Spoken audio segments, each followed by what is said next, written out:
Everything's fine on 93.9 Dublin South FM. Good afternoon, I'm Charmaine Colvin.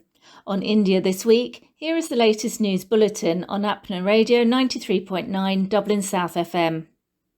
In an unpredicted move, Elon Musk's company SpaceX has signed separate deals with India's largest telecoms company, Reliance Jio, and rival Bharti Airtel to install its Starlink internet service across India.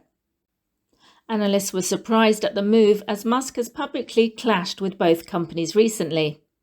It comes as Indian and US officials discuss a trade deal, and US President Donald Trump has threatened to impose retaliatory tariffs on the 2nd of April. The agreements, however, which will expand satellite internet coverage across India, are still conditional upon SpaceX obtaining the Indian government's approval to begin operations. Starlink has 4.6 million subscribers across the world as of 2024.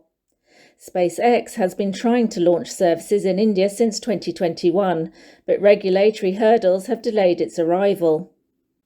Up until the announcement, Jio, owned by billionaire Ambani, and Airtel, owned by Bharti Mittal, was seen as Starlink's biggest competitors in India's satellite broadband market, with both owners strongly opposed to Musk's demand to administratively allocate satellite spectrum, as opposed to a competitive auction bidding process.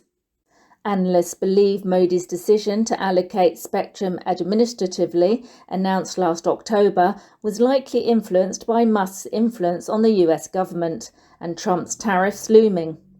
Both Airtel and Jio have changed tack in a clear result of the telecoms policy not favouring them.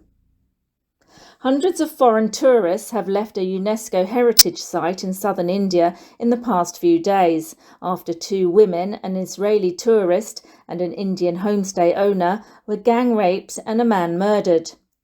The 3 were stargazing with 2 other male tourists near the town of Hampi in Karnataka state last Thursday, when they were attacked by 3 men following an argument over money, police said. All 3 suspects wanted in connection with the crime have been arrested. The incident, which made global headlines, sparked fear among tourists and sent shockwaves through India. Many tourists, especially from Israel and Europe, visit Hampi, which has towering ruins and a famous Hindu temple. Around 100,000 tourists visit the area every year, but since the attack, almost 90% have either cancelled bookings or left. Police say they have filed a case for attempted murder, robbery and rape based on eyewitness testimony. A new Indian-American survey by the Carnegie Government for International Peace and YouGov, conducted at the end of last year, has found that Indian Americans rated the Biden administration's handling of US-India relations more favourably than Trump's first term.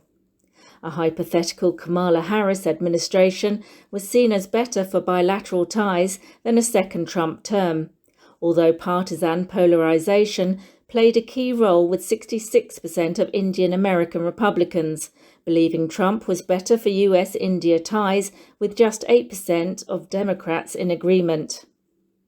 With regard to the ongoing conflict between Israel and the Palestinians, Indian Americans are split along partisan lines, with Democrats expressing greater empathy for Palestinians and Republicans leaning pro-Israel.